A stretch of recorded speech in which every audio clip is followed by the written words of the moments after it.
여러분 안녕하십니까? 뉴스데스크 제주입니다. 코로나19로 지난 2년 동안 임금이 동결된 버스 노조가 임금 인상 등을 요구하고 있습니다. 지금 노사가 이 막판 협상을 벌이고 있는데요.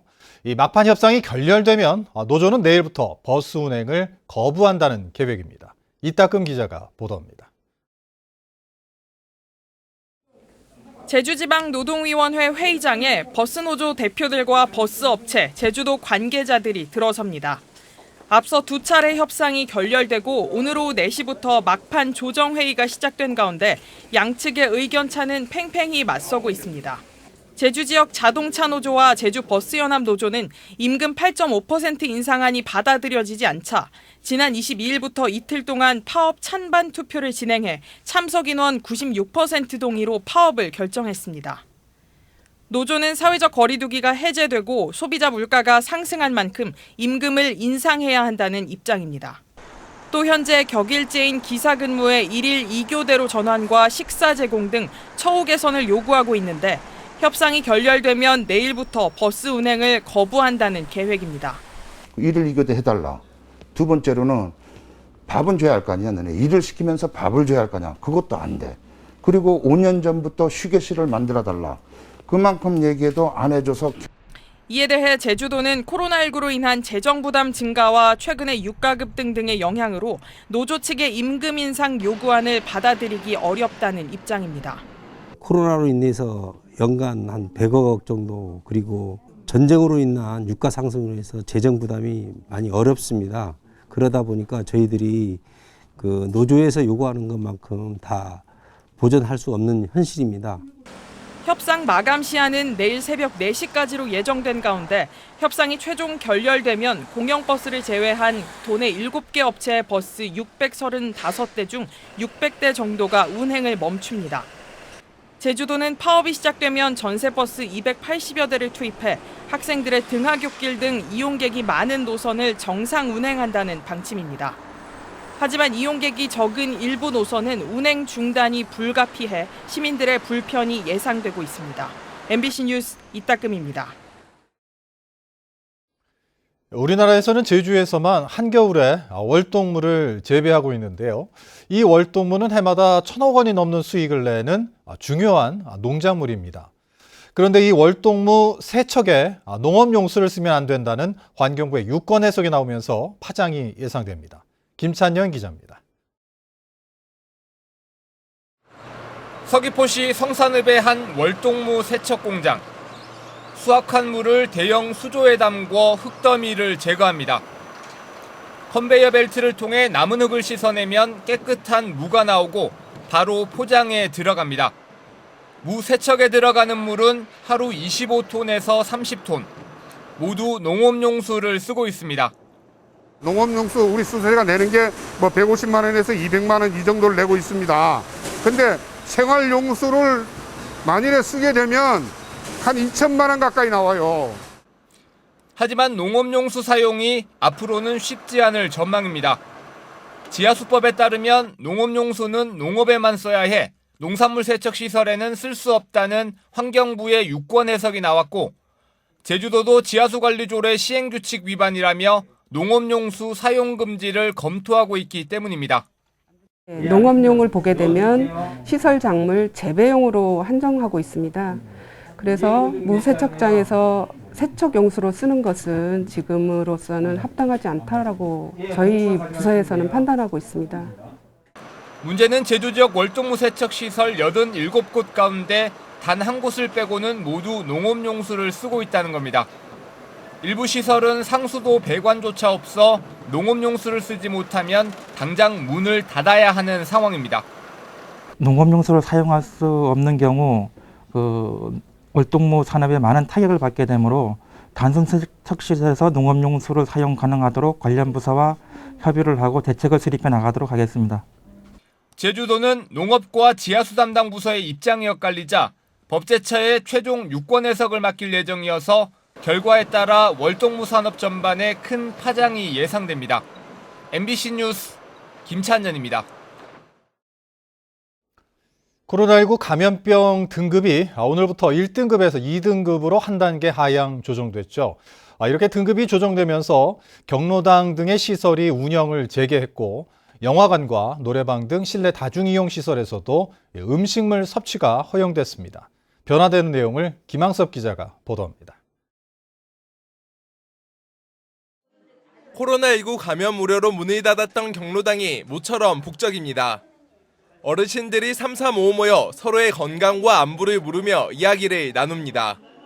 그동안 오미크론 감염이 확산되며 경로당 등 노인시설 이용이 제한된 지 2달여 만에 해제된 겁니다. 기분 좁죽해. 모르던 것도 알아지고 소문 못 듣던 것도 듣고 병하니까 아주 참 해방된 기분입니다. 안 만났던 사람도 만나니까 반갑고. 대형마트에서는 시식도 다시 시작됐습니다. 감염을 막기 위해 시식 코너 간격을 3m 이상 확보하고 사람들끼리 1m 이상 거리를 유지한 채로 시식이 진행됩니다. 시식 같은 거 잘 코로나 때문에 안 돼가지고요. 많이 답답했는데 그래도 이렇게 많이 해제가 되니까 좋아요. 이처럼 실내 다중이용시설에 적용됐던 취식 금지 조치가 해제되면서 노래 연습장과 영화관, 실내 스포츠 경기장 등을 포함해 국내선 항공기와 시외 버스 등 대중교통시설에서도 음식을 먹을 수 있게 됐습니다. 또 요양병원과 시설에서는 오는 30일부터 3주 동안 백신 3차 접종자의 경우 사전 예약을 통해 접촉 면회도 할 수 있습니다. 다만 코로나19 확진자에 대한 7일 격리 의무는 다음 달 22일까지 유지됩니다. 위험 상황이라든지 위험도를 평가한 후에 바뀌어지게 됩니다. 도민 여러분들께서는 지금처럼 개인 방역 6대 수칙을 철저히 지켜주실 것을 당부드리겠습니다.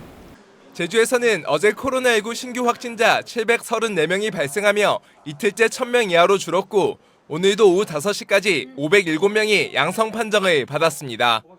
MBC 뉴스 김항섭입니다.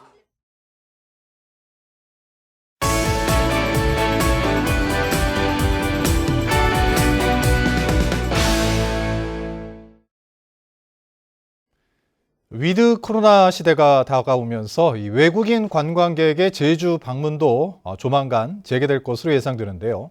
코로나19 이후 전 세계적으로 이 달라지는 여행 패턴에 맞춰 새로운 제주 여행을 소개하는 행사가 마련됐습니다. 송원일 기자가 보도합니다. 서귀포시 남원읍 신흥일이 동백마을에 손님들이 찾아왔습니다. 외국인 관광객들에게 제주를 소개하는 관광통역 안내사들입니다. 주민들이 직접 짠 동백 오일로 동백 비누를 만드는 체험 프로그램에 참여하러 온 겁니다. 토종 동백꽃 보시면은 가운데 꽃술이 되게 많잖아요. 노란색. 요거를 먼저 만들 거예요. 비누 반죽으로 동백꽃을 만들고 동백 오일이 들어간 비누 베이스를 부어서 식히면 동백 비누가 완성됩니다. 마을 안길을 지나 300년 넘은 토종 동백나무 군락지도 걸어보고 주민들이 운영하는 식당에서 동백 기름을 이용한 밥상도 체험합니다. 관광지에서 느끼지 못한 마을 제주도 사람들의 이제 생활상을 직접 볼 수도 있고 해볼 수 있는 경험이 좀 특이하다 보니까 그런 거에 대해서 좀 색다른 그런 만족감을 느끼시는 것 같아요. 관광통역 안내사들은 코로나19 이후 여행 패턴이 달라지는 점에 주목하고 새로운 제주 여행을 체험하기 위해 참여했습니다. 외국인의 여행의 행태도 그 전과는 같은 형태로는 절대로 통할 수 없을 거라고 저희는 생각하고 있거든요. 달라진 여행객들의 어떤 그 욕구에 좀 맞출 수 있는 그런 콘텐츠를 마련해야 된다고 생각을 해서 위드 코로나 시대 외국인 관광객의 제주 방문 재개를 앞두고 제주관광공사가 주목한 것은 제주의 마을 여행입니다. 제주의 작은 마을을 뜻하는 카름과 머물다는 뜻의 스테이를 합한 마을 여행 브랜드 카름 스테이를 개발해 본격적인 홍보에 나섰습니다. 직접 마을에서 체험하고 답사하면서 나중에 외국인 관광객들이 제주도를 찾아왔을 때 더 알차게 소개할 수 있도록 안내사분들의 역량을 강화하기 위하여 이 교육이 진행되었습니다. 조만간 재개될 외국인 관광객 방문을 앞두고 새롭게 시작한 마을 여행이 제주 관광 산업에 어떤 영향을 끼칠지 주목됩니다. MBC 뉴스 송원일입니다. 오늘 제주지방은 호우특보가 발효된 가운데 밤사이 강풍을 동반한 시간당 50mm가 넘는 강한 비가 오겠습니다. 내일까지 예상 강수량은 산지에 최고 300mm 이상, 남부와 동서부는 50에서 120, 북부 해안은 20에서 70mm가량 오겠습니다. 기상청은 비가 오는 동안 강한 바람과 천둥, 번개도 예상돼 시설물 피해가 없도록 주의해달라고 당부했습니다. 해상에는 물결이 최고 4m까지 높게 일겠습니다. 6일 지방선거를 30여일 앞두고 제주도의원 선거구가 통합대상 지역구 의원들의 반발 속에 최종 확정됐습니다. 제주도의회는 본회의를 열고 제주시 1도 2동 갑과을 선거구를 통합하고 아라동과 애월읍 선거구를 나누는 내용의 선거구 조례안을 의결했습니다. 조례안은 제적의원 41명 가운데 34명이 투표해 28명이 찬성했고 1도 2동이 지역구인 박호영, 김희연 의원 등 6명은 반대했습니다. 국민의힘 제주도당 공천관리위원회가 도의원 선거구 17개 지역에 단수 후보를 공천했습니다. 제주시 지역에는 연동 을의 하민철, 삼양 봉계동의 한영진, 2도 2동 갑의 강철호, 2도 2동 을의 김명만 예비후보 등 11명을 공천했습니다. 또 서귀포 지역에는 표선면의 강연호, 송산 효돈, 영천동의 강충령 의원 등 6명을 단수 공천했습니다. 국민의힘 도지사 후보 공천심사에서 탈락한 부임춘 전 제주신문 대표가 무소속 출마를 선언했습니다. 부임춘 전 대표는 제주도의회에서 기자회견을 열고 공천심사 탈락의 상처를 딛고 무소속 후보로 도지사에 출마하겠다고 밝혔습니다. 부 전 대표는 제주도청의 종합운동장 이전을 통한 센트럴파크 조성과 대학생 학비 전액 지원 등을 공약했습니다. 전국공무원노조 제주본부는 성명을 내고 선거관리 업무는 선거관리위원회가 직접 수행하라고 요구했습니다.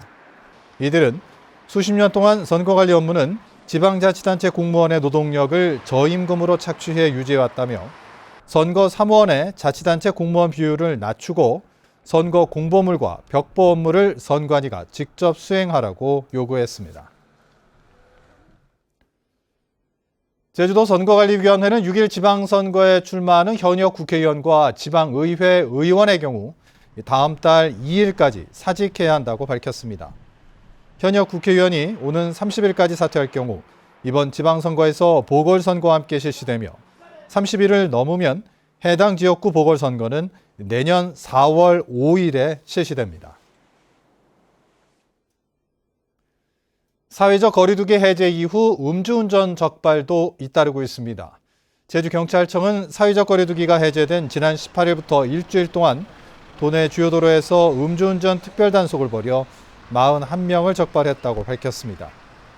이 가운데 면허 취소가 17명, 면허 정지는 24명이며 경찰은 다음 달부터 2달 동안 음주운전 특별단속을 이어갈 계획입니다.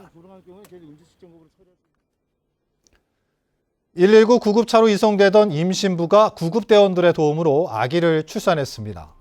제주 동부소방서에 따르면 지난 19일 밤 9시 반쯤 임신부가 출산이 임박했다는 신고가 119에 접수돼 표선 119 센터 구급대원들이 이송하던 중 10시 14분쯤 건강한 여자 아기를 출산했습니다.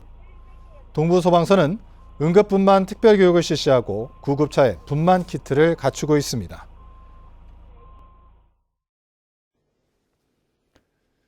제주지방법원 형사 1단독 강동훈 판사는 유흥업소에서 일하겠다며 선급금 수천만 원을 받아챙기고 마약을 투약한 혐의로 기소된 45살 송모 씨에게 징역 2년 4개월을 선고하고 45살 박모 씨에게는 징역 1년 4개월을 선고했습니다. 이들은 지난 2월 제주시 내 유흥주점에서 일하겠다며 250만 원을 받아 가로채는 등 5천여만 원을 챙기고 자신의 집에서 마약을 투약한 혐의로 재판에 넘겨졌습니다. 제주도는 최근 잇따른 동물학대 사건과 관련해 주요 공원과 산책로에 동물학대 처벌 규정이 적힌 현수막을 게시하는 등 동물학대 예방을 위한 활동을 강화하기로 했습니다. 또 동물보호 감시원들을 배치해 반려동물 안전 조치 사항에 대한 불시 점검도 실시합니다.